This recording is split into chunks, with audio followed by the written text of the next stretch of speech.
Paper leakage ఆరోపణలతో NEET UG counselling వాయిదా పడింది. త్వరలోనే కొత్త తేదీని వెల్లడించనున్నారు. వాస్తవానికి ఇవాల్టి నుంచే కౌన్సిలింగ్ ప్రారంభం కావాల్సి ఉంది.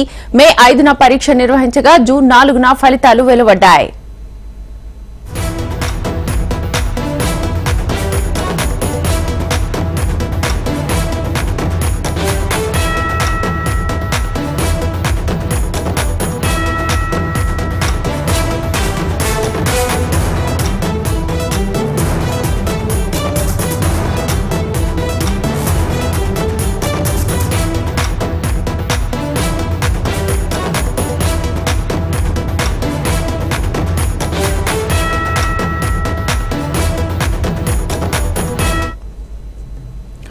పేపర్ లీకేజ్ ఆరోపణలతో నీట్ యూజీ కౌన్సిలింగ్ వాయిదా పడింది. త్వరలోనే కొత్త తేదీని వెల్లడించనున్నారు.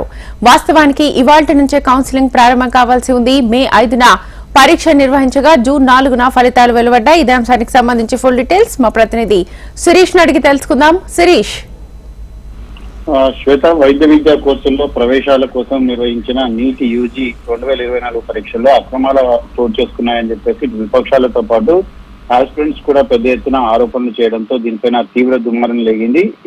ఇలాంటి వివాదం ఉన్న నేపథ్యంలో ఈ విషయం అనేది కూడా సుప్రీంకోర్టుకు చేయడం జరిగింది. అయితే సుప్రీంకోర్టులో కేసుకు సంబంధించిన విచారణ అనేది కూడా జరుగుతున్న నేపథ్యంలో జాతీయ testing agency NEET UG counselling ను వాయిదా వేయడం జరిగింది. ఇప్పటికే పీజీకి సంబంధించిన పరీక్షల తేదీని కూడా ఆగస్టు 11వ తేదీకి వాయిదా వేశారు. అయితే శనివారం నుంచి కౌన్సిలింగ్ ప్రక్రియ ప్రారంభం కావాల్సింది, అంటే ఈ రోజు నుంచే.